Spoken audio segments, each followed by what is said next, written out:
And kudos to the Hoboken Library for allowing us to really work on our creative energy here and at home in these hybrid classes. It truly is a gift to be able to do these free classes wherever we like. It's amazing. So thank you, Hoboken Public Library. First, an announcement. In November and December, there will be no afternoon class, unfortunately. We will go back to the afternoon. Good morning, welcome. You may sit wherever you like. Thank you for coming. We will, I believe, go back to the afternoon classes in the new year, but for the last 2 months of the year, there will be no afternoon classes. The second announcement that I want to make was that the MacArthur Genius Grants came out yesterday. These are very interesting grants. Each recipient gets $800,000. You don't apply for this grant. The grants are given anonymously. You are recommended by anonymous referees. So the people who get the grants are completely surprised when they are told. 2 of the artists that we have studied here in this class received MacArthur Genius Grants. See if you recognize these names. Wendy Red Star, Native American painter, and Ebony G. Patterson. My copy. Yes, Eileen is particularly excited. Haitian American artist who works and lives between here in Brooklyn and Haiti. Esty, you and I and Heather went to see a wonderful exhibit of her work at the Botanical Gardens here in New York City. So talk about cutting edge. Right here at Art with Liz at the Hoboken Public Library, we are in the know. We have chosen 2 MacArthur geniuses to study in our classes. Laura. Yes. I reached out to her. Yes. And she said she'd be more than happy to zoom in with us. This is Wendy Red Star. So cool.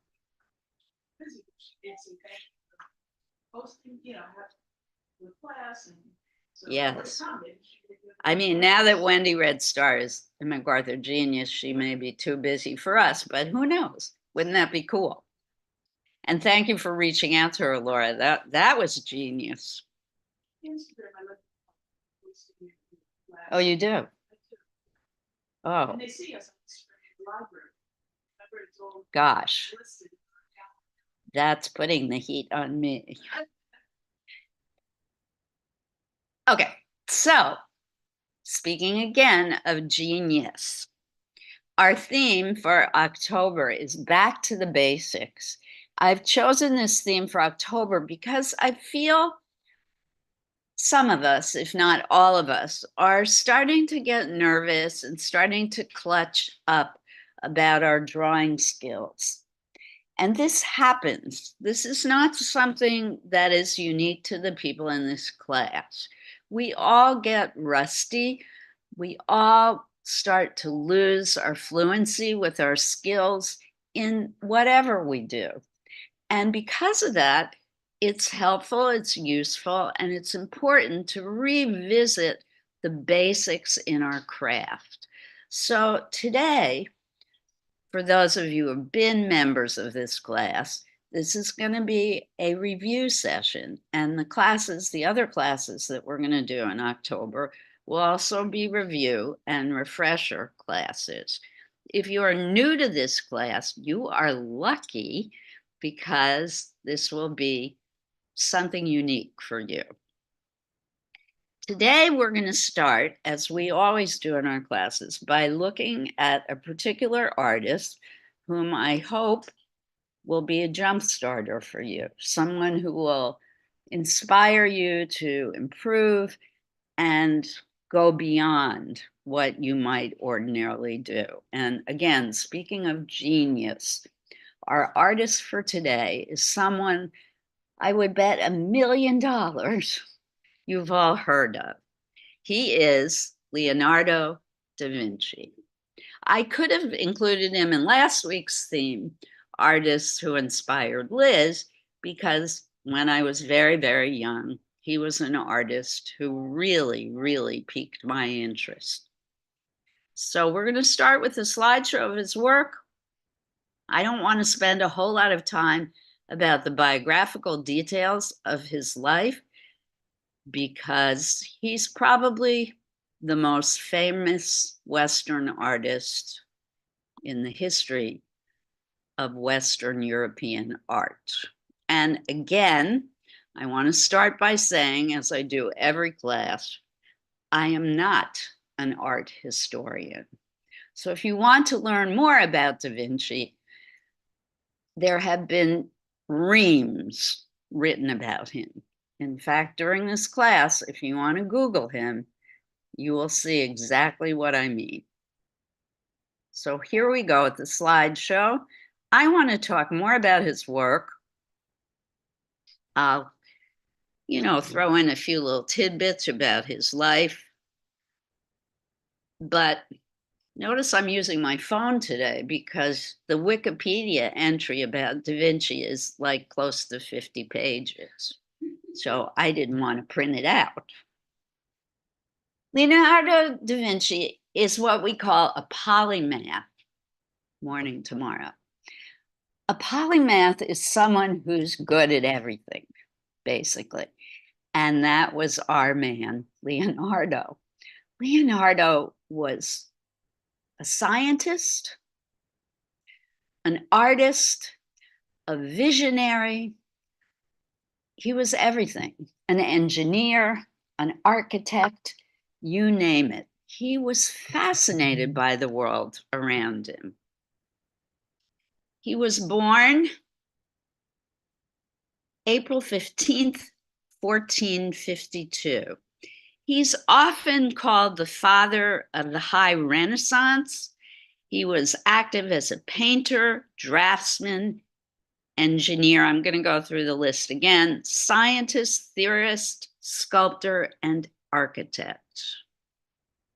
His fame mainly rests on his achievements as a painter, but he also became famous for his notebooks in which he made drawings and notes on a variety of subjects, including anatomy, astronomy, botany, cartography, painting, and paleontology. And here we go. So this is one of his studies for an image of Mary, of the Madonna. I want everyone to look at his use of lights and darks. Also, how simple this image is. There is, in fact, very little detail, just enough detail to allow us to see the unique quality of this human face. He tended to exaggerate certain features. He was not a realist. We tend to think of Da Vinci as an artist who created photographic images of his subjects, but in fact, he was not.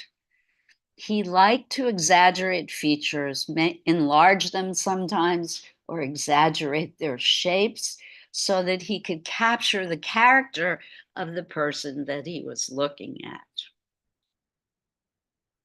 He is widely regarded to have been a genius who epitomized the Renaissance humanist ideal, and his collective works comprise a contribution to later generations of artists, matched only by that of his younger contemporary Michelangelo, who we talked about last week and whom you're going to talk about again this month with Bill Curran when he takes my place later in October. There's also very little dark line in this image. Am I right? The edge of the left side of the nose has some dark line. A little bit of line on the left side of the portrait, but very little line is used in defining this face. Most of it is done with shading. These are things we've talked about in other classes. Again, look at the gorgeous darks and lights in the image of these hands. Now, hands are a particular thing I want to talk about today because there have been several people in this class who've been very hung up on drawing hands in the last few weeks. One of the options I'm going to give you today is actually drawing hands. I want you to notice the form of the hands in this drawing. Those of you at home, unfortunately, you can't see me do this, but the back of the hand has a particular shape, and you must include this in your drawing. Most of us focus on the fingers, but the fingers are attached to the back of the hand. So something that we're going to talk about later in this class is the form of the back of the hand. Notice the size of the hand. The hand is much larger than we actually think it is.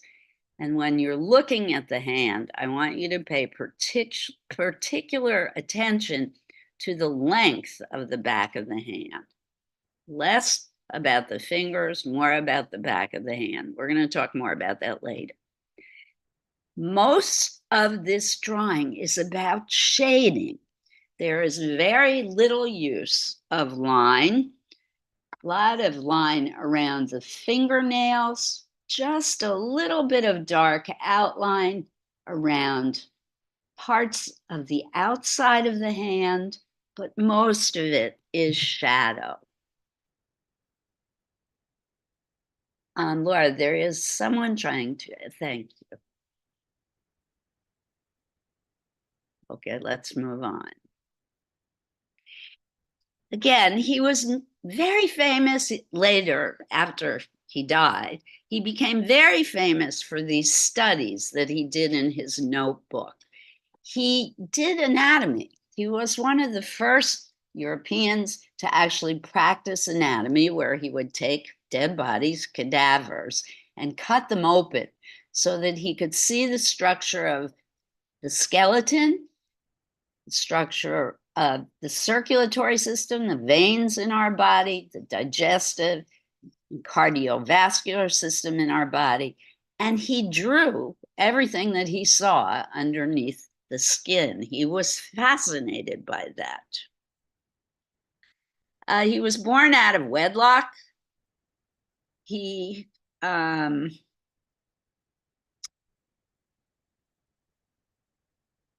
let's skip the early years. There's not much about his early years. He later worked in Florence and Milan, where he spent time studying, with the painter and sculptor Andrea del Verrocchio. And he attracted a large following of imitators and students. And then upon the invitation of Francis I, he spent, the last 3 years of his life in France, where he died in 1519. Since his death, there has not been a time when his achievements, diverse interests, personal life, and empirical thinking have failed to incite interest and admiration, making him a frequent namesake and subject in culture.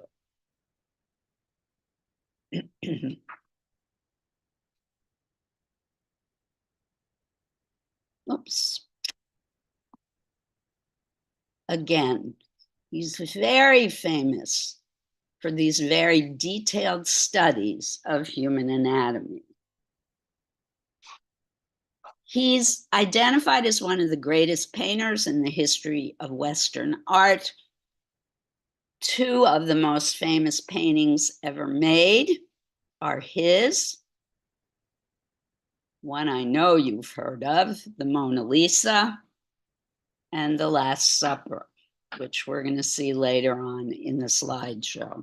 Not only was he fascinated by the human figure, but also animals, as you can see in this fantastic drawing of a horse.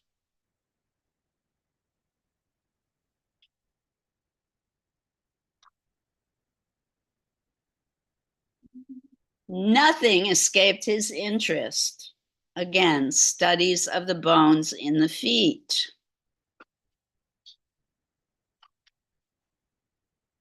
In 27, Salvator Mundi, which is a painting of Jesus by Leonardo, sold for $450.3 million, setting a new record for the most expensive painting ever sold at public auction. It's owned by, excuse me, a Saudi Arabian prince. He keeps it hidden somewhere, I believe. I'm not sure about that, though. Don't quote me on that. So this is The Last Supper by Leonardo da Vinci. A lot of the things in this picture you've learned here in this class. Notice the incredible use of perspective in this image, the way the windows and the ceiling tiles recede back in space.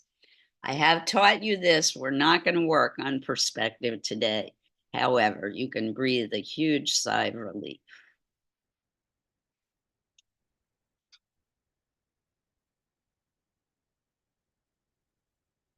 So many of the figures in this picture, the portraits in this picture, were contemporary people, models that Leonardo knew personally. He made discoveries in anatomy, civil engineering, dynamics, geology, optics, and something called tribology, which I've never even heard of. Good morning.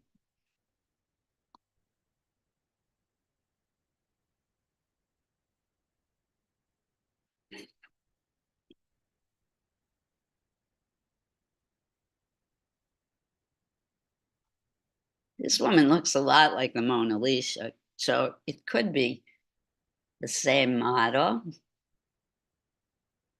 Again, notice her hand. See how large it is? The same size as her face. Notice how large the back of her hand is in relationship to her fingers. She's holding, I believe, a ferret. Ferrets were very popular in Renaissance Italy. They were favorite pets. Oh, it's an ermine. Forgive me. Thank you, Lindsay, for the correction.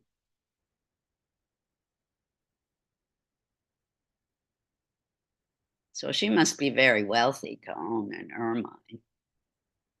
This painting is the Annunciation, where the archangel is coming to tell Mary about her gift of the baby Jesus, being impregnated with Jesus.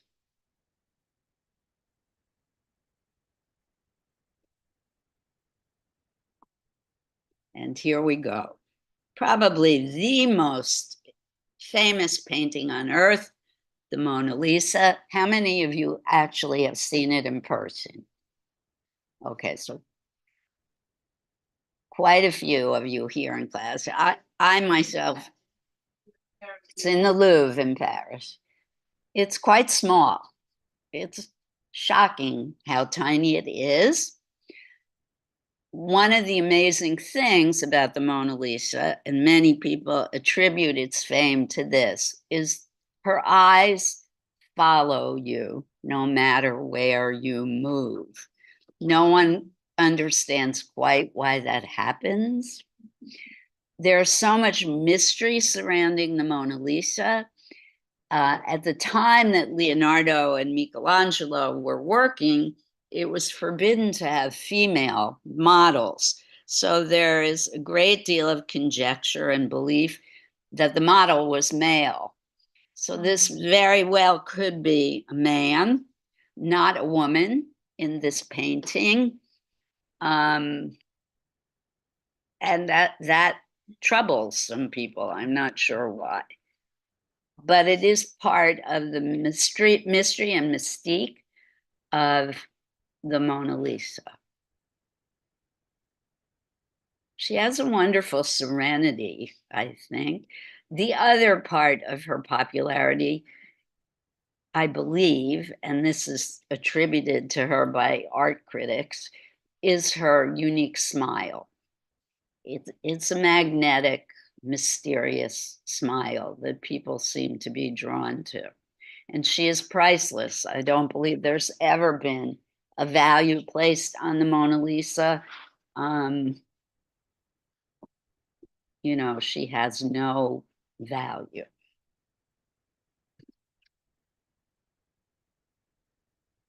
So she resides in France because remember, at the end of his life, Da Vinci was living in France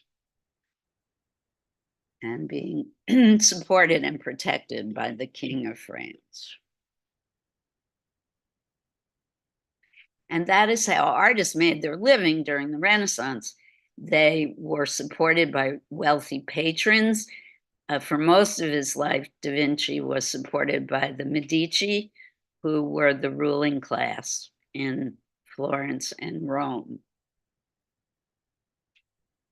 many of whom were the popes in Italy. Okay, so that is our final slide. Any thoughts or facts that you know about Da Vinci that you want to share? I don't really want to talk too much about his life. He did do fetal drawings that I don't think anybody ever did before. Yes, I mean, he did extraordinary scientific, highly accurate drawings of all parts of the human anatomy, including fetal drawings. Yes. All parts of the organs of the human body. He was fascinated by how the human body works. Sometimes I think he thought of it more as a machine than as an organic piece of life. Yeah. There's some belief that he might have been dyslexic because his notes were written backwards.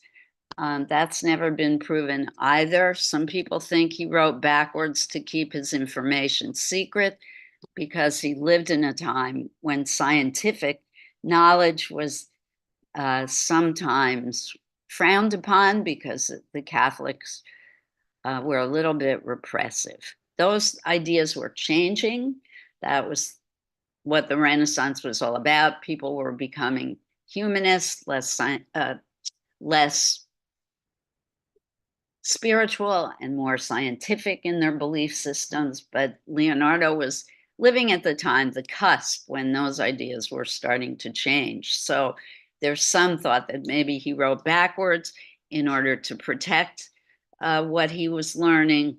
And some people believe he wrote backwards because he was dyslexic. There's no hard, cold facts on either of those things, I don't think. I always want to be corrected. So anybody who finds more information about that, that would be very cool. All right. So I know everyone is dying to hear what we're going to be doing today. So I'm going to stop the share as soon as I find my mouse. There we go.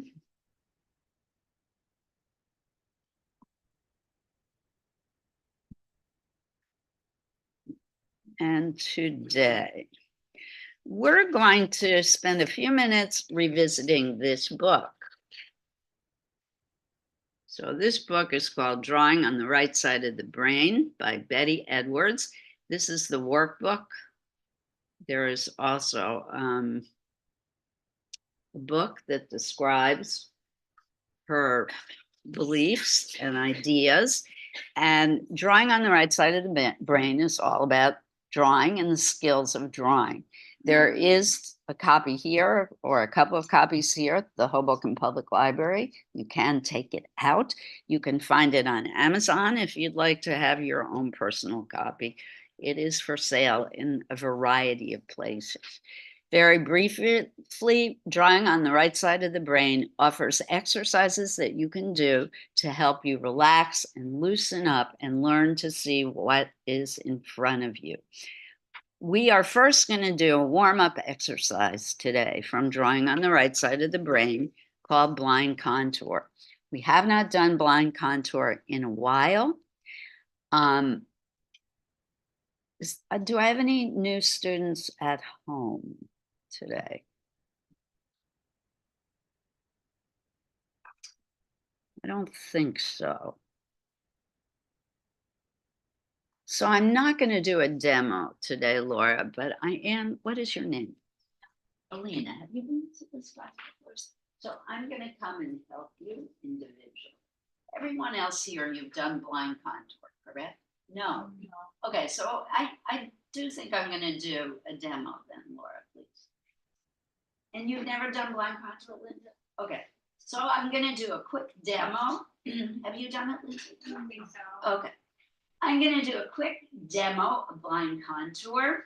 We're going to do a few minutes of blind contour. Blind contour, again, is a technique to help you relax, to learn to see what's in front of you, and to get ready to do the drawing that we're going to do for the rest of the class.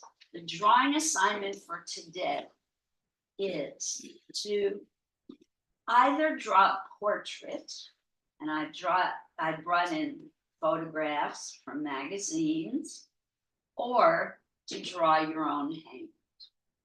I'm also going to put up an image on the screen of Leonardo da Vinci's hand drawing that you could try copy. Do remember, as always, you are not Leonardo da Vinci. He spent his entire life learning how to draw. So you are not going to be doing that work today. This is all about practice today. Those of you who've done half-face portraits, and if you remember how to do that, you may do those as well. Good news for those folks who are here, I got my scissors all sharpened at the Hoboken Farmers Market. So we have very nice scissors if you want to do half-face portrait. I will be demonstrating quickly how to do half-face portrait after I do the blind contour demo as well. So while Laura is getting the camera set up for the demo, I invite you to go back and get paper. Hold on a minute, please. Don't move yet. Thank you so much. There's two kinds of paper. Flat, smooth paper is for drawing with dry drawing equipment. The smaller, rough textured paper is for watercolor and wet media. There's not much watercolor paper, so make sure you're going to use paint if you take the smaller sheets of paper. Otherwise, we're going to immediately run out of that paper. Everybody understand? Any questions? Folks at home, you can work in color or pencil or charcoal, whatever you desire. Most of you are veteran students, so whatever you feel comfortable drawing with today. It's going to be a few minutes before I can put a picture on the screen for you to copy, but I'm assuming all of you have access to the internet since you're online already. And you can copy any pictures of portraits that you would like. All right, folks here, you may get your stuff, and I'm going to get set up to do the demo. Coming, welcome. I'm going to help, not to worry.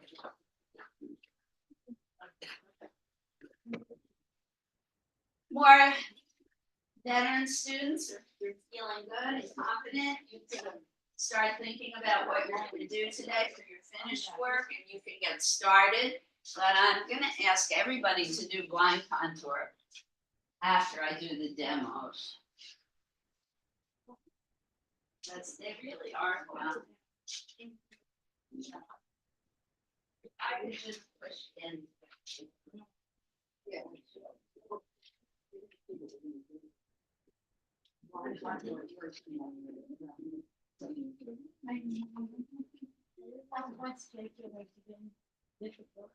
There's a folder here.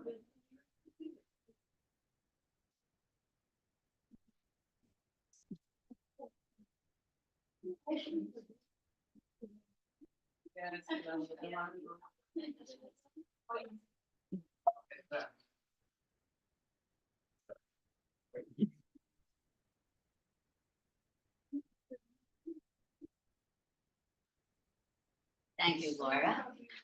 Oh, I forgot.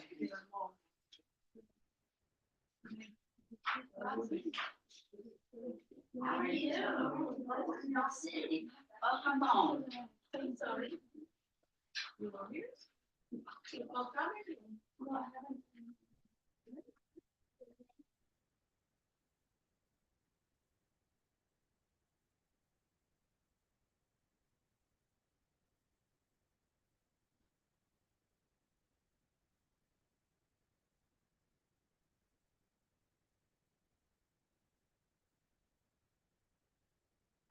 You are here in this room and you want to watch the demonstration, the best place to be is behind the camera, or you can watch on the screen.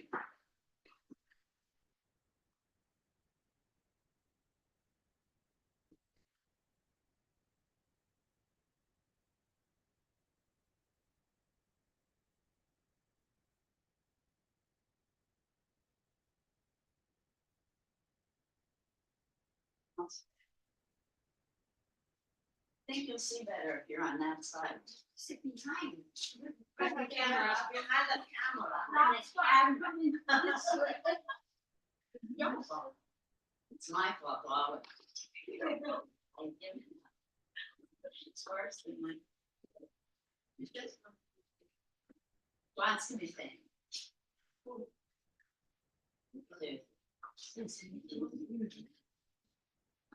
You're speaking the tripod.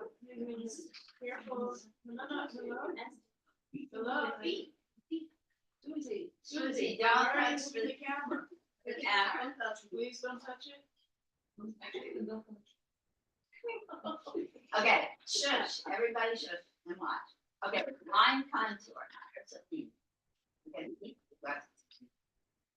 we're gonna draw our hand.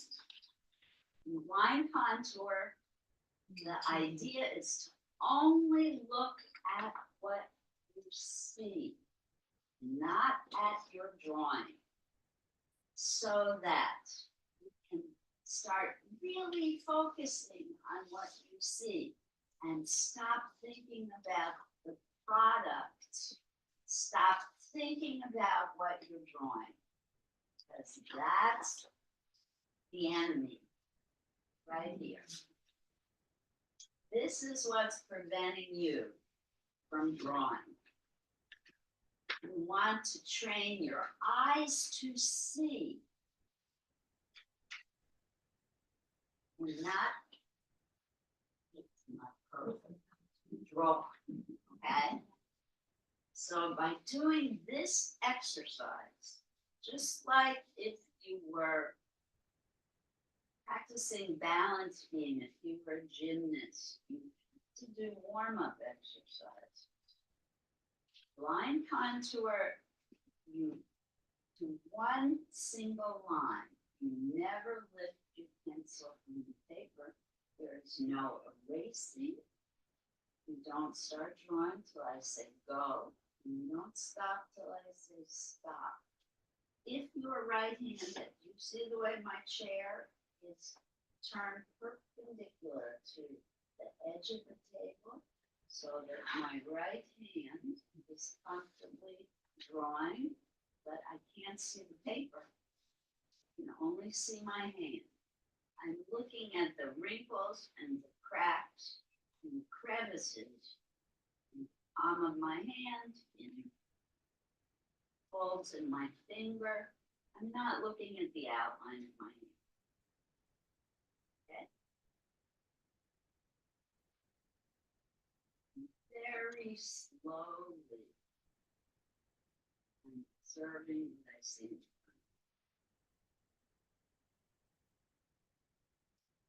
It is, you're doing it right, one of the most relaxing, soothing, meditative practices on earth.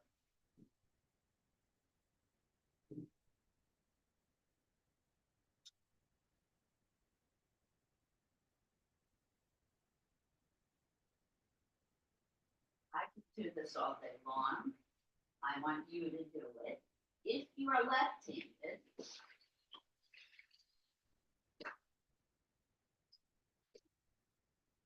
you do the same thing, but turn your chair this way.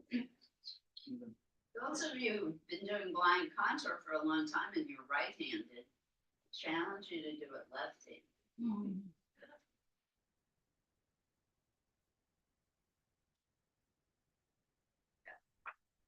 We're going to do that for a few minutes to warm you up. Wait, I want to show you the other.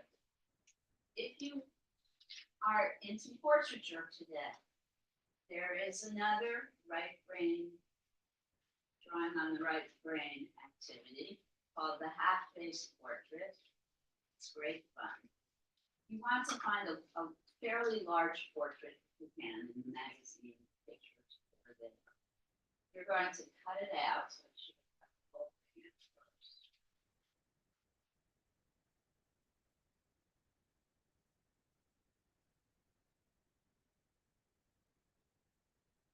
cut it out first. Get rid of all the background. You only want to focus on the face.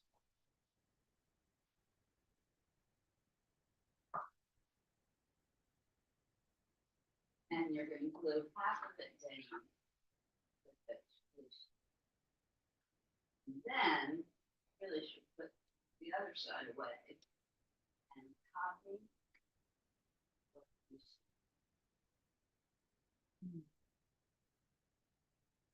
And when you're doing this, you can erase.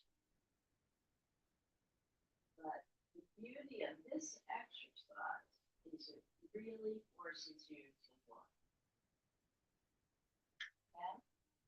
And it's also great fun. Now, there's nothing wrong with having this here. It's kind of a distraction though. You keep it here and try and look at both things at the same time. So I recommend that you take this and put it away. You can look at it at the end and check on it. Right. The human face is pretty much symmetrical. You shouldn't need both sides. Questions? Those of you who want to draw the human hand after we do line contour, I would draw your own hand or draw the image that I'm going to put on the screen. Let's go. Those of you who don't want to do half-face portrait, but you want to do portraits, look through the folder, look for a large facial image like this, keep it together, don't cut it out, and copy. You know, I've given you the skills to do the oval like that. Melina, I would recommend you do the half-face portrait unless you've drawn portraits. Lindsay, I think you have enough skills to do it. I've done it half-face. And Linda, you've done both. So I leave it up to you. You've done it. Yeah. No? So try the half-face. Oh. Everybody good to go? All right, get comfy for some line contour. I have to say this.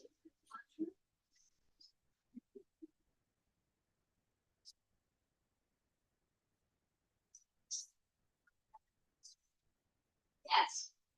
So we're done with the demo camera. Folks at home, do you have any questions?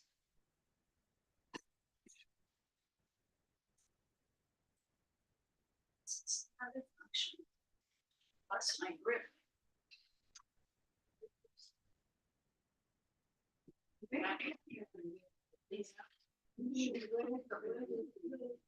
I'm gonna give everyone a couple minutes to gather the supplies that you think you might need, and then we're going to try the blind contour. Alina, I would recommend you only work with pencil today, but grab an eraser, because most of these eraser pencils have no erasers. Scissors are all sharp.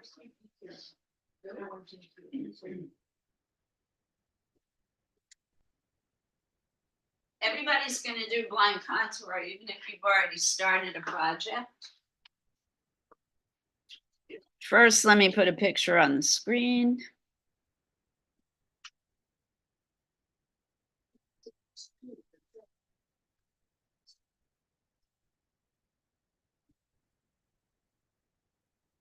I'm gonna put the famous drawing of the hands up.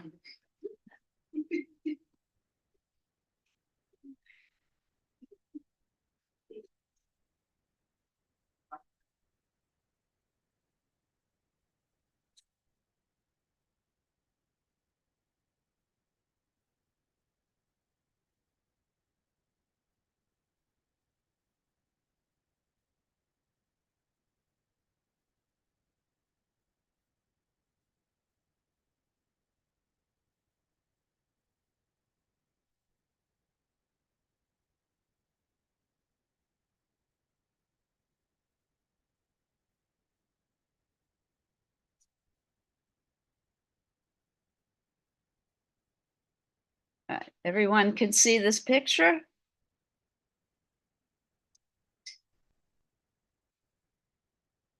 Don't worry about the hands yet. I'm going to talk briefly about the proportions of the human hand in a minute or two. Now we're going to do blind contour. I am going to time you. The first blind contour, get comfy, will be 3 minutes long. Anybody need me to repeat the directions? I will. One single line, don't lift your pencil. Good. See how these people are sitting? This is the way you should sit for one time. Turn your body so it's parallel to the side of the table. So if you can't see the paper. Judy, we're doing blind contour. So you cannot look at the paper now. Okay. We're doing blind contour. Blind contour. We're not looking at the paper. Remember how to do blind contour? So I need to look yes. Just like this. No, you're looking at your hand, I Joe, know. but not at the paper. Not up. Oh, at look the there. ceiling. Yes. So I look at it. Your hand only. Yes, but you're gonna try. You know how to do this. You've done it a lot. Good. Perfect. Yeah, you were looking on the paper. Perfect. All right. No talking. And here we go. 3 minutes. And begin. Oh, gee, we started already. Sorry.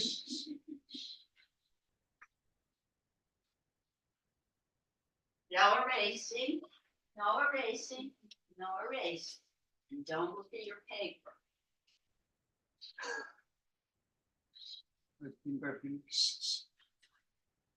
No, don't look at your paper. Just look at your hand. So would we want to follow the hand? Only your hand. The lines in the palm of your hand or around your fingernails. No. I don't know what it is. I don't know. You look at this. I know, I don't know. Right, there No. no. It's gonna look like scribbles. It's okay. I finish. What do you Do it again. Keep going.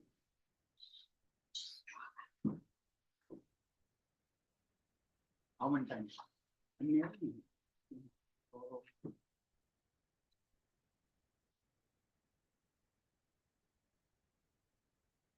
Focus. Don't look at the paper.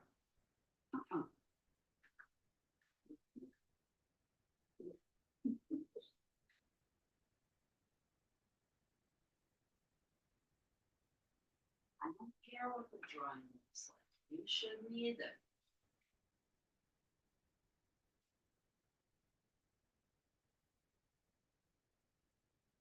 This is not about making a beautiful drawing. This is about warm up. Yeah. Yeah, I know mine. I'm not looking.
Don't get your paper.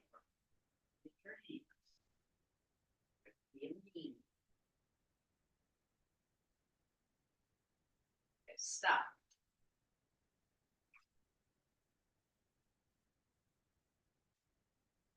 It doesn't look like a hand. It should not look like a hand. You're laughing, that's good. I want you to relax. It's all about relaxation. Good. Take a deep breath. I hope your shoulders are starting to let go. We're gonna do another one. Judy, I want you to stand up. Stand up. Stand up. Turn your chair this way. Sit down. Okay, good. Turn your body sideways. Good. Don't look at your paper, look at your hand only. And begin. Second one. And the third one, Use your hand again. With a different section of your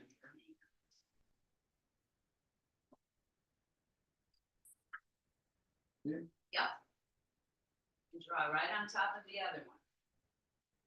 Try to slow your hand down.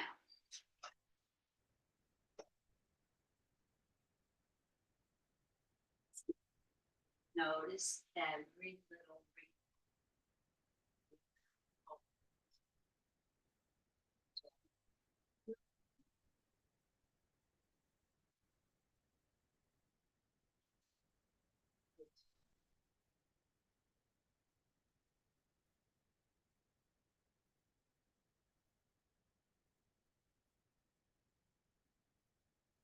That's how Da Vinci learned. Cut open the human body to see what was inside. He studied every inch.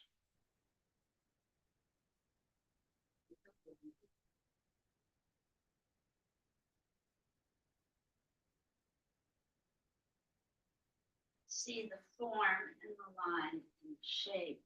Wasn't about being realistic. It's about trying to capture the essence.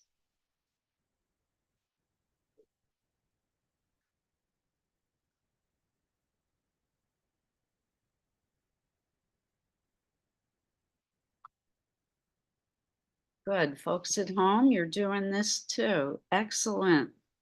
This is something you can do on your own time. You could even do it on the PATH train. Get yourself a little sketchbook. Joe, look at your hand, not into outer space. Look at your hand. Good. Excellent.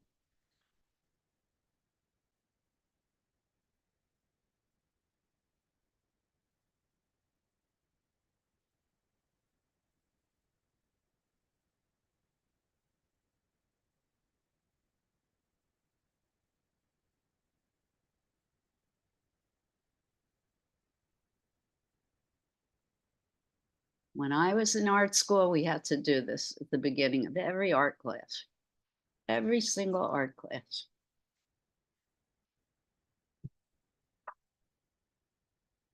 And we'd have to do it for longer, 5, 10 minutes of blind contour.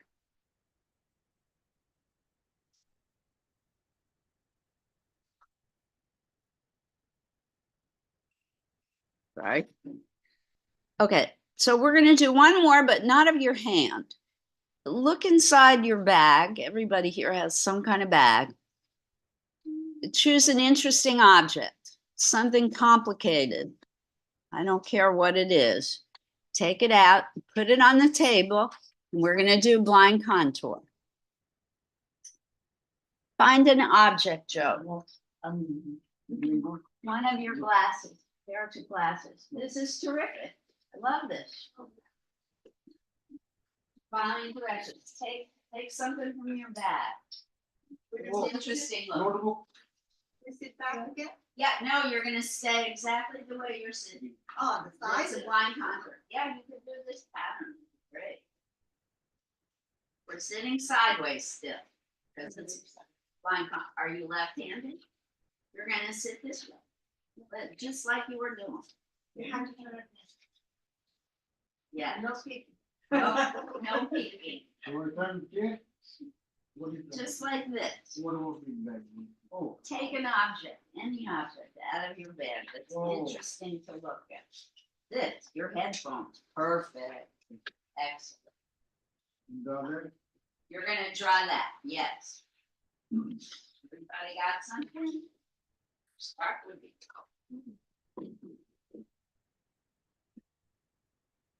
Don't start yet.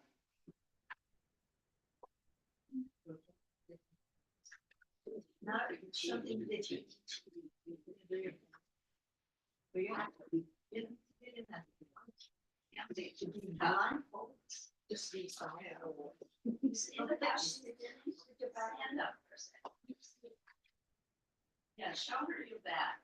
They sit like this. And then take this.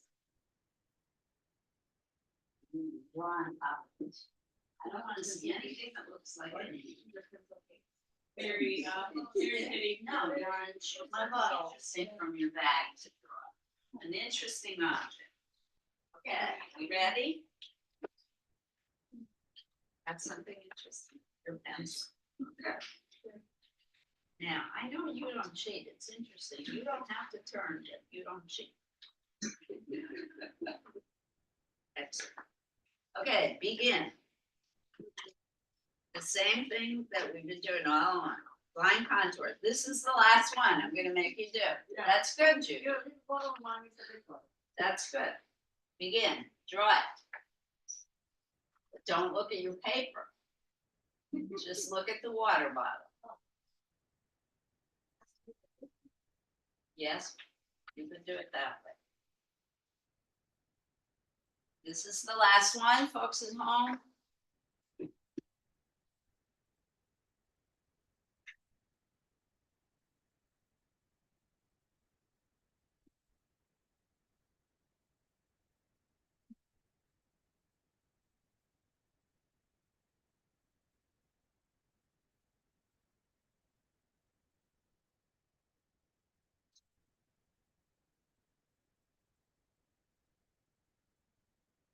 Stop looking at the paper. Susie, stop looking at what other people are doing. Look at your object, honey.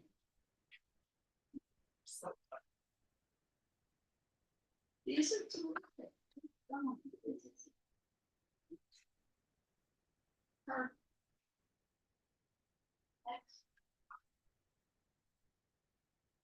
Little chicken hatchies, cross hatchies, scratchy, ratchy lines when you're really deeply focused and concentrated.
Better you see what's in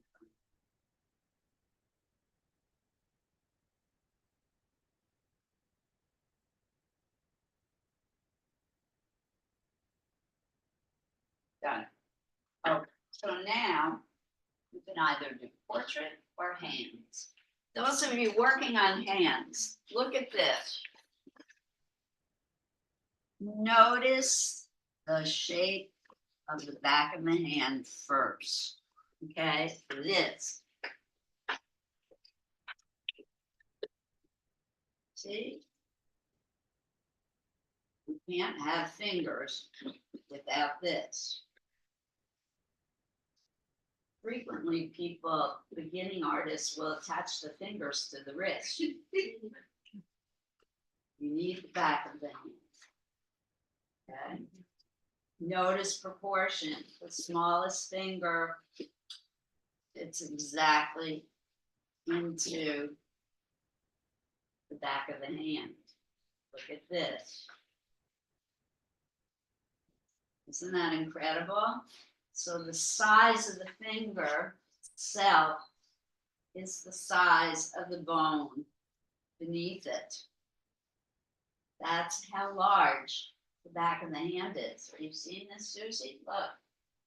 This finger is big as the palm or the back of the hand that it comes from.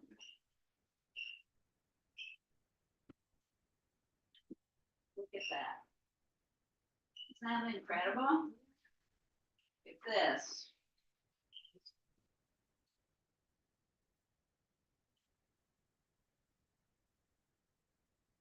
And even, you know, my arthritic hand with its distortion, it holds true. Amazing. So the human body is almost, well, it is, it's mathematical in its proportions. So you can't forget this part. It's kind of like almost like a trapezoid going on here. I recommend you try your own hand, but you can try doing this. Those of you who need refresher in shading, when I walk around, let me know, and I'll help you with that. The back of our hand, just like any way we want to hold it. If you're copying your hand, I would put it in a comfortable position because you're gonna want it to be still for quite a while. You might wanna do this on your knee.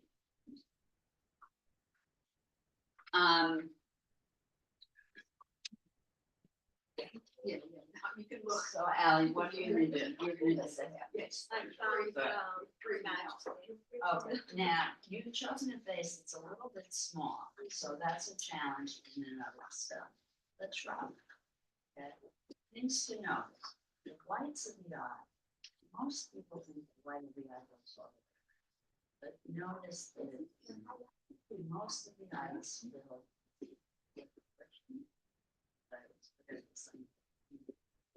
The iris fills most of the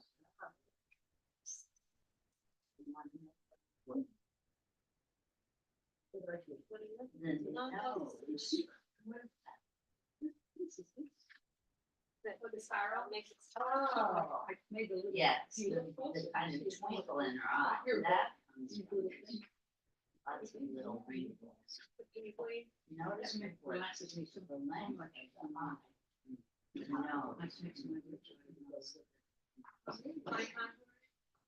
The eye is quite a another tip. Draw straight line down. And you should look. You should look the corner of the mouth. Inner corner of the eye stream.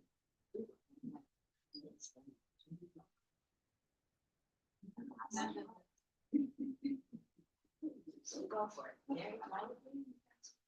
Now you can erase. Now, guys, you can erase, you can use shading. This is when you're trying to do a more finished work of art. Whatever you've opted to do, portraiture, drawing, hands. You can draw whichever side you want. Oh, okay. Yeah, this is too weird. Tell me about it. Yes, it is. So if you're drawing your own hand, you might want to put it on the tables. Just relax. Oh, Okay. and I just go like this when you want to use it. No. Notice this shape. Okay, that's it. Notice this from the wrist to the bottom of the finger. Trying to see that first. Yes. Very little outline in these hands by Da Vinci. He's formed the hand by the shadow underneath and between the fingers. So this whole idea that you have to outline the hands, try and let go of that. This is something we all want to do with hands. I don't know why. Almost like doing the nose or your face. Exactly, Eileen. It's like modeling the features of the face. Anything that's three-dimensional, if you want it to look more realistic, you want to use shading, not outline. When you use heavy dark outline to do a drawing, it flattens it out. It's not a bad drawing, but it's not realistic. Do you understand the difference?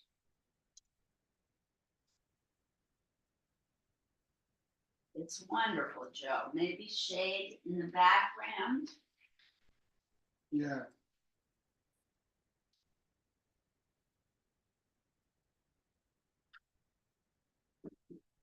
Use some shading. You want to blend so that it looks curved. Very nice start. Wonderful start to your a little bit long from here to here.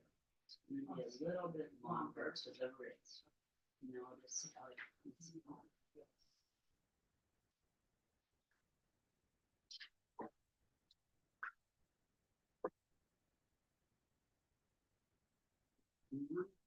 When you do that, it's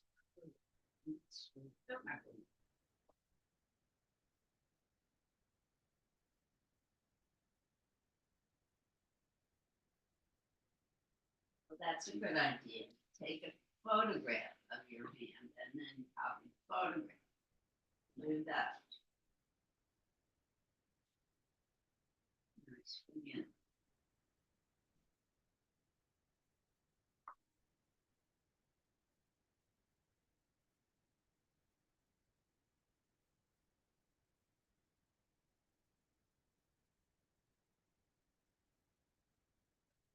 Got it to position. Drawing. Into the other side.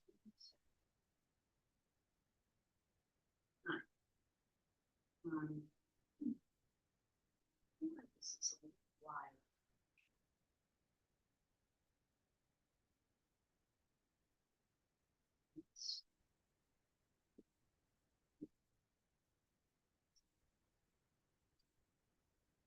Don't obsess about the fingernails. Okay? If you outline the fingernails heavy and dark, it's going to look unnatural. It's going to start looking a little cartoony. So don't worry about the fingernails till you're at the very end. And you can just use a little bit of shading to define where they go. Nice start. Fingernails are like teeth. When you're doing a portrait, just need a slight suggestion. You're covering up the drawing with the blood. You're not succeeding. Look at this. Not at this. This is brilliant. You're doing really great. For me, this goes up. And down. Yes, very good.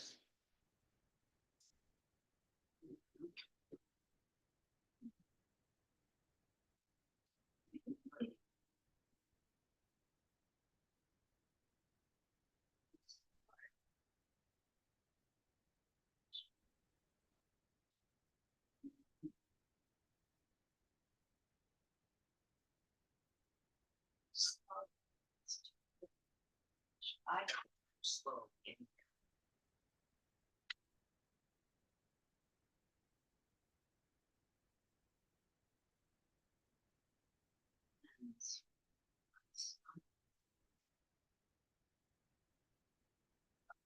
Done.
We're starting very light pencil first.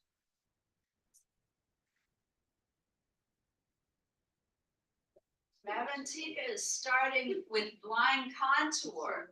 That's brilliant. It's really good. You can start with blind contour and then come back and make corrections. That's always an option. Sally's not here today. Sally always starts with blind contour and then goes back to make corrections. That's what's known as modified contour drawing. Oops, I'm blocking the picture, sorry. Folks at home, we good?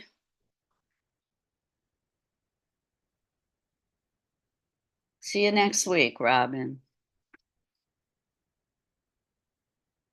Hope it goes well for you. Yes, thanks so much. I'll see you next week. Take care. Thank you. You're welcome.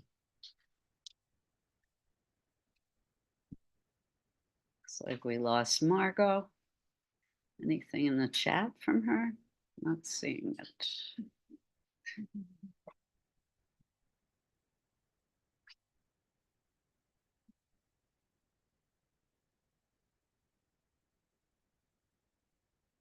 Yes, Joe, I like how you put the color in the back. You might want to get darker around the edges there with the blue. So emphasize the hands. Great drawing.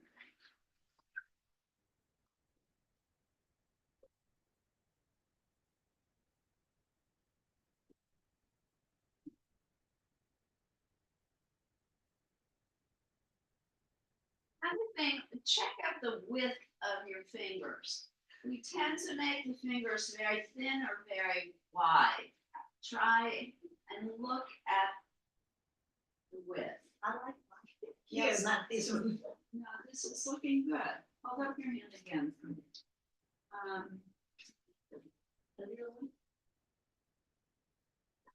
Maybe this, you brought it out too far too soon. Like I feel like this is straighter for a little bit longer. And then, and I want you to blend your shape.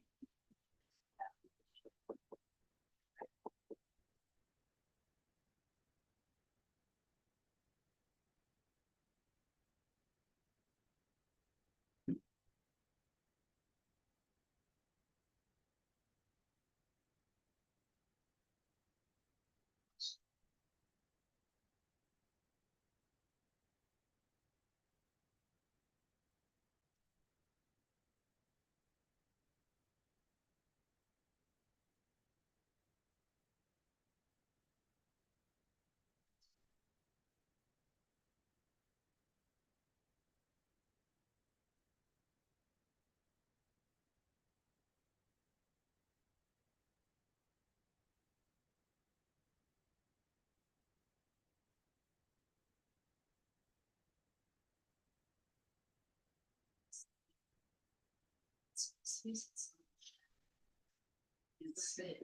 yeah.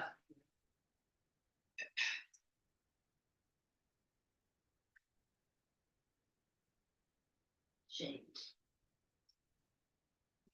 Put the shadow in, right? When you do, when you do, when you do.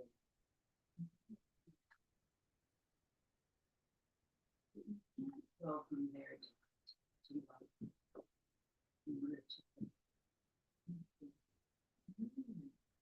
You need to make the transition from dark.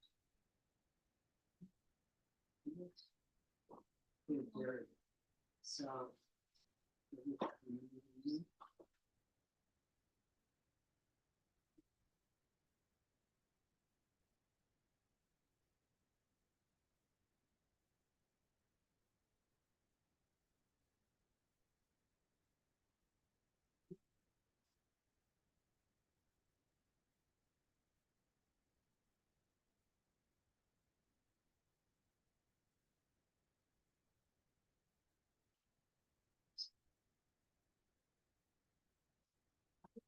So yes, you already had some. So,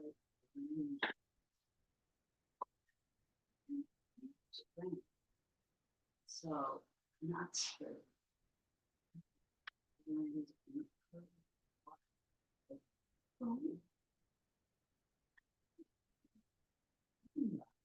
can use this, but it's too dirty.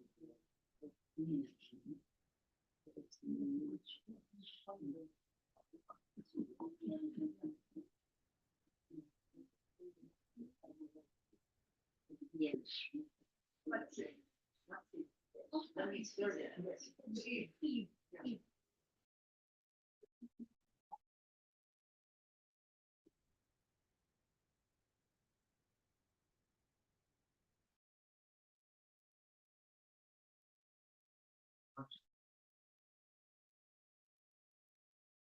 Very.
Let me see yours. Wow, this is my first time. Yeah. First time in class, but I. It's really my favorite.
Yeah, yeah.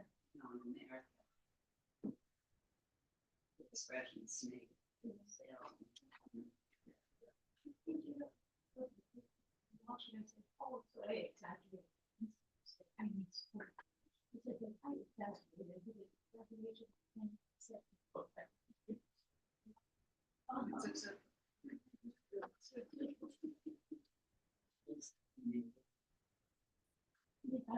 Yeah, so the great mention to me.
You came in first. It's not that important to register when you come first. But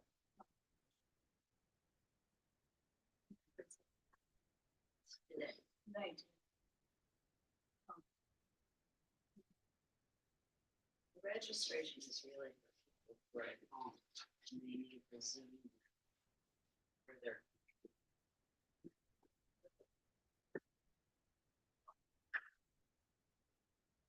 You're welcome.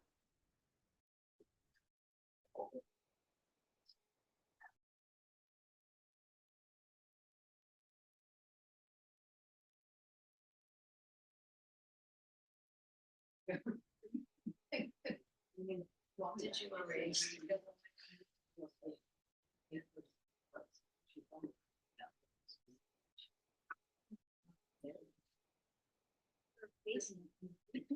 Their eyes are very. I would think the white. You notice that you need that. Yeah. Look at that.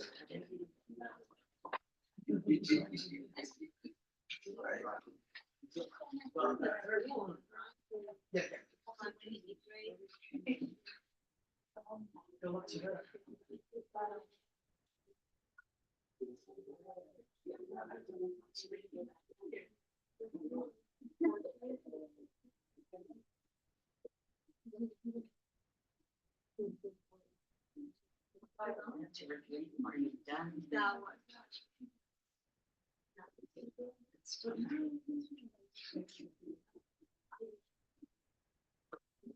Oh, Tim, not that.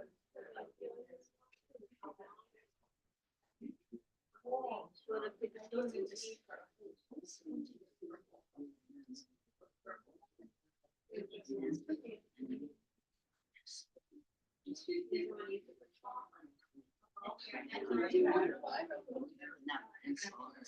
You don't even have to add it. anything else? She'll look three-dimensional and even a little bit more real. Is that Margot?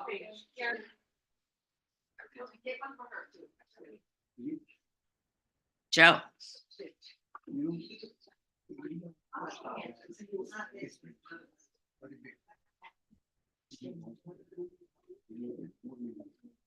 Wow.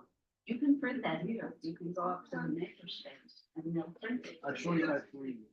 Oh, yeah. Yeah, yeah, maybe it's look like from the like the kind of sheets. Yes, yes, yes. Keep trying. It's not, it's no time. How did you get here so fast, Martha? You were just on my screen. I just like 2 minutes ago noticed you were here on the screen, and now you're here in person. That's sweet. Good, now do another one. You've done 2, do 3. That's what artists do. You have to be able to do the same thing over and over again. Once you're able to replicate the good stuff, feel confident about it, then you can, I don't know, stop taking this class. I'm putting me out of business, though. What you're saying is maybe you need to do 3 sessions today. Talk to Jenny Pugh, the director of the library. You have to send her emails. What's your name? Jenny Pugh.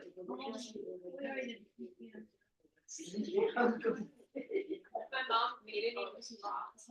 Lots. Our mom said we were always trying to like. Make it nice. My maiden name is Weiner, W-E-I-N-E-R. Well, Anthony Weiner is W-I. It's also. From the German. Yeah. Yeah, I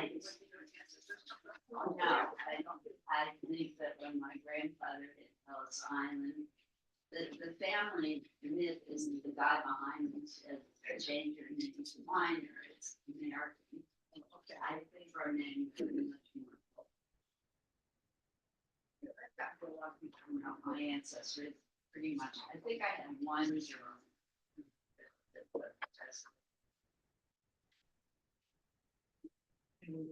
But doesn't minor mean son of one or two? Germ, oh, yeah. Fun. Yeah, it was always mispronounced. We tell you the number of first days of school. And everybody, I would be laughing at me, calling me jelly bean or wiener and stuff like that. That's terrible. That's like, you know, I this is. You know, Yes, I know. well, his children went to school in Florida. So it's and they go.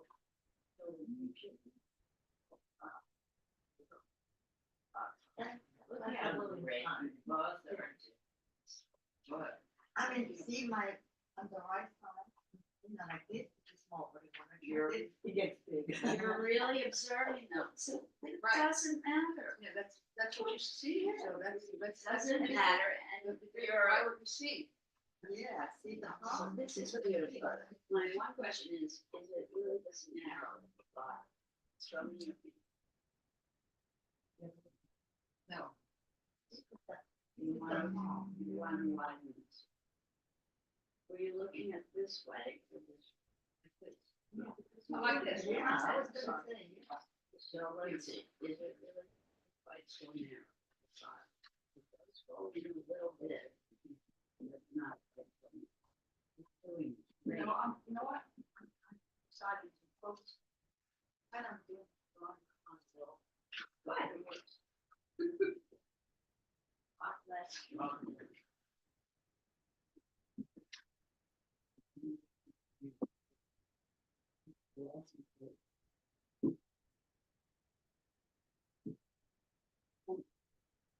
One thing I want you to start really doing.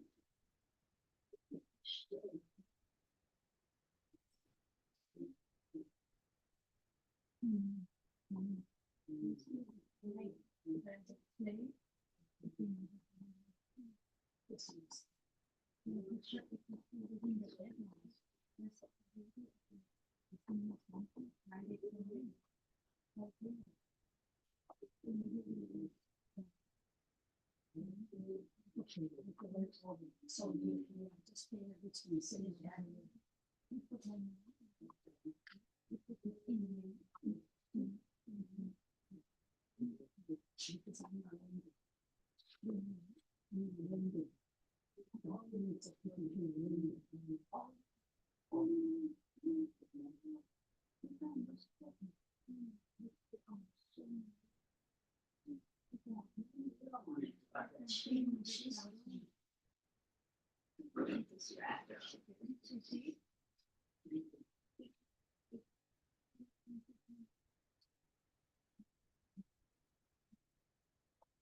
Oh, the anchor relay, yeah, it's supposed to come in October, so. You got mine yet.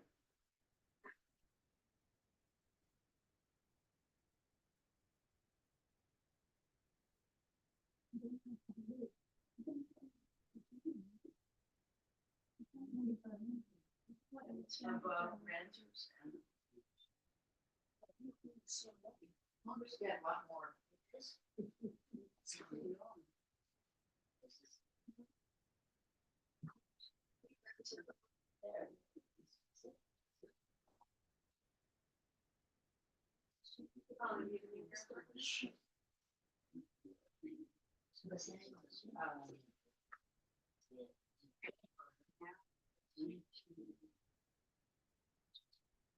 Oh, wow.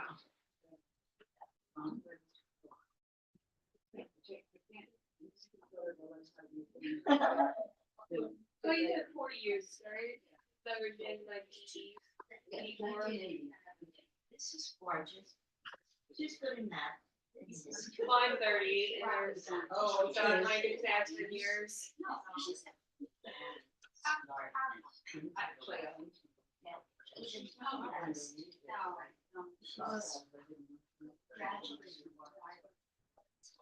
Lighter shade of red. Finally, it's from light. This is all very light. Come closer to the screen. Guys, you never go from dark to light instantly. It's not the way light works. It's hard to see close up because it's so pixelated. But it's dark here, then the next shade of gray, then lighter gray, then very light gray, and then the white. You never go from black to white if you want it to look three-dimensional. It will remain flat, even if you do shading, but you don't do the blending. You must do that blending if you want it to look three-dimensional. You must.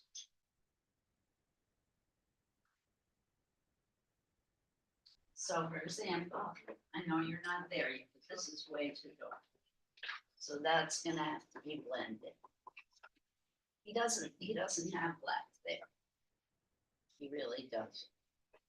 It's darker in value than the rest of the drawing, but it's not quite that dark. But you're doing very well. So, and this reads to me a little too sharp. It's these curves. So if you want to make this wider, this finger is wider, I believe, than how you're reading it. Okay. So from here to here is wider. Than the way you're seeing it. You might want to look at your own favor to confirm that. She's fine, I'll be harder on Sunday, actually.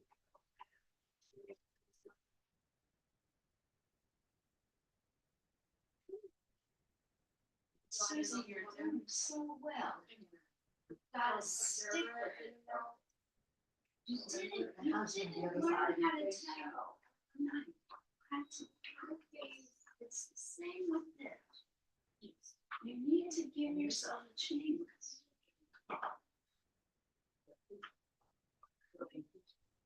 You keep hearing emails. That's the easy one to hear.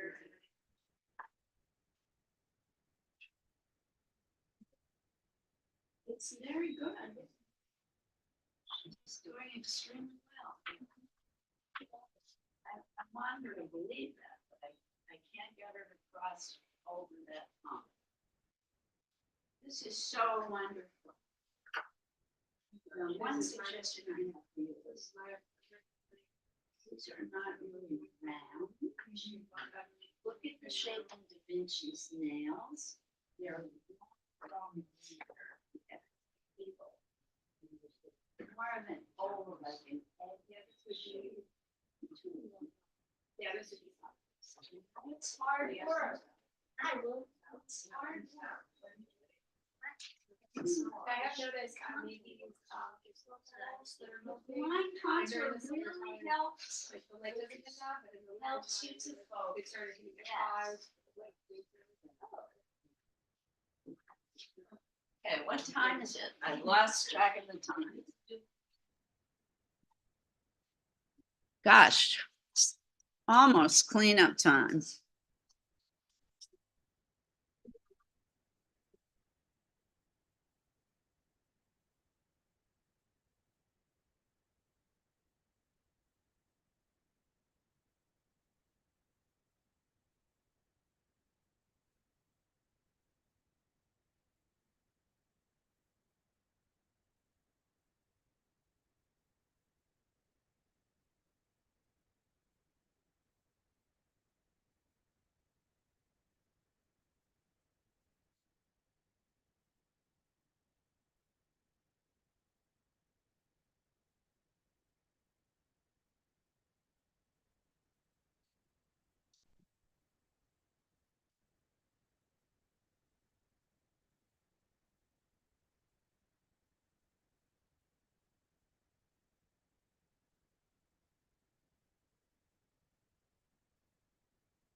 Well.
Did you hear that? What job?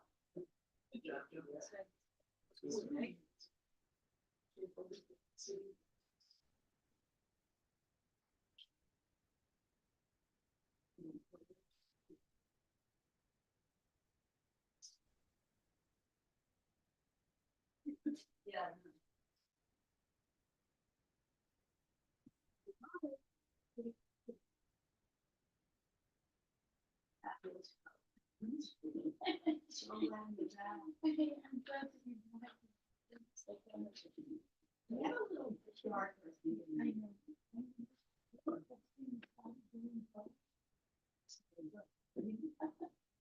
There's another one who doesn't believe me, so reinforce that. You could just raise this, and you could do this, and you could do this yourself. Doing it all on your own.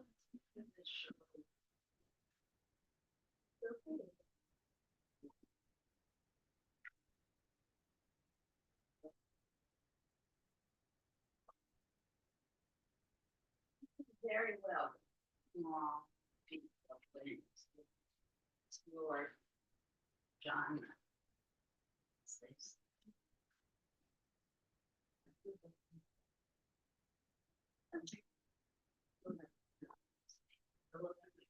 Volunteer.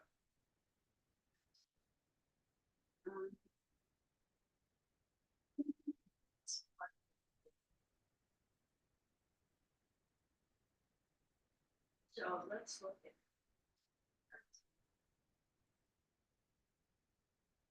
In mention one, it's part of the thing.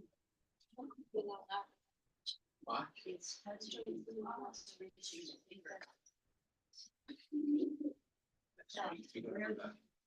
Actually, the tick is further along than the number. See where it is in relation to the knuckle? There, you're gonna go. See how you can use parts of the human body as a ruler. So the fingertip, Rima, look, fingertip in relation to the knuckle.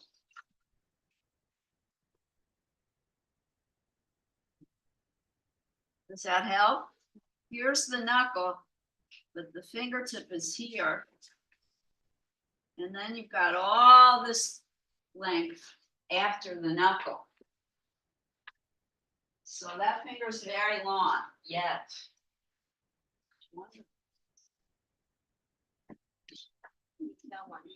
Yeah, so this could be a little. But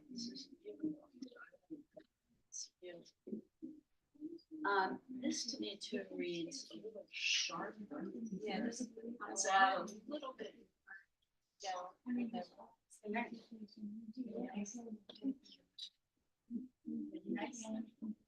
Yes, as is yours. Very, very good. Progress. Very proud of you. We're not going to share today. When you're doing sketches, studies like this, these are not really what I call finished works of art. It's hard to see on the screen, yes. So let's just keep drawing. We're also focused. I don't want to interrupt. And it looks like everybody at home has had to leave early. So let's keep working for another 5 minutes. Is that okay, Laura? We'll start cleaning at 11:55. Yes.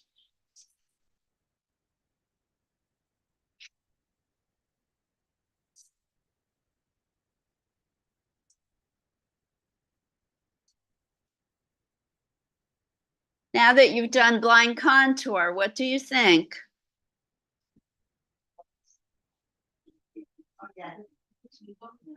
It's really useful and helpful. It really works. I know you want to fight against it. It makes no sense, right? Yeah. Intellectually, struggle to figure out what the purpose is. You should get the book, Drawing on the Right Side of the Brain. Filled with all different kinds of exercises on how to solve.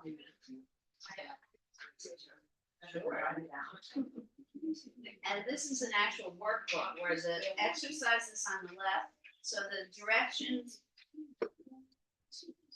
Remember this, you have to do this. That's good, that was good, just so much fun.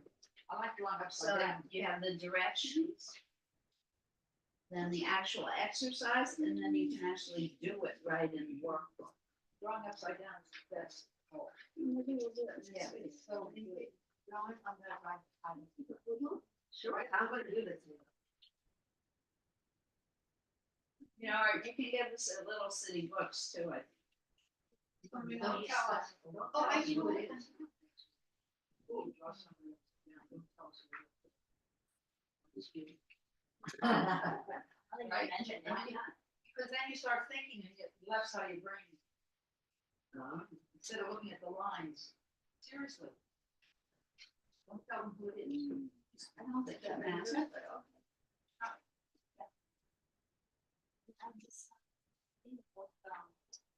You mentioned that you did do a lot of memory stuff. So I was so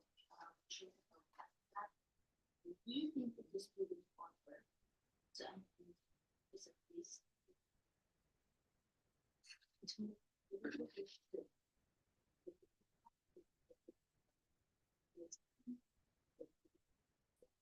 I think skeletons are beautiful. Oh, and I forgot to mention, Linda, you reminded me. What's his name on PBS who does all the documentaries? Ken Burns. Ken Burns is doing a documentary on Da Vinci, and it starts pretty soon in October. Really? Yes.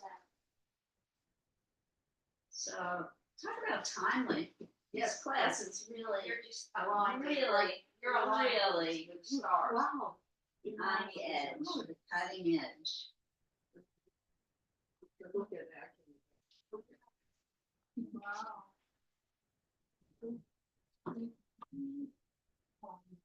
I wonder, and say this at the end of class.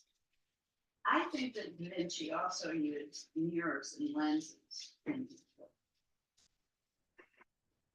Yes, that he projected. Yeah. Oh, I onto the understand. canvas. Oh, you mean trace? Trace. That's cheating. So, no, so did Delphi.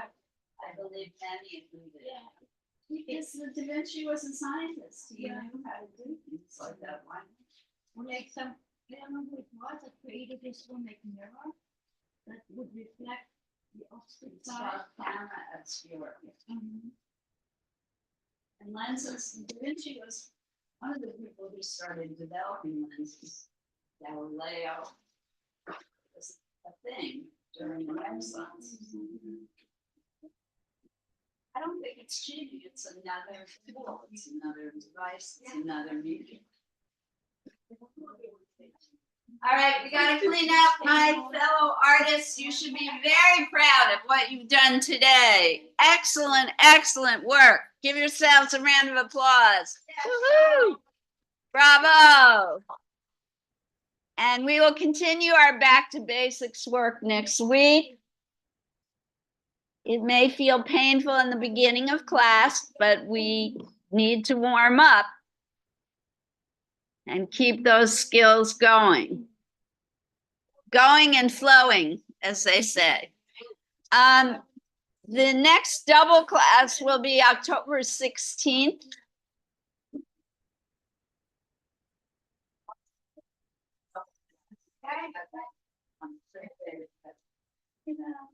So not next week, but the following week will be the next double class.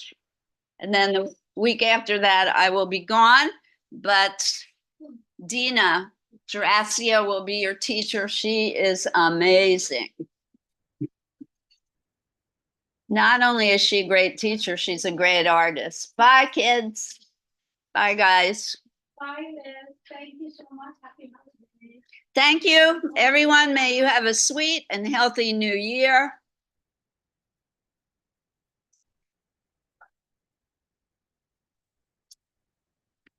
Think happy thoughts. Thank you.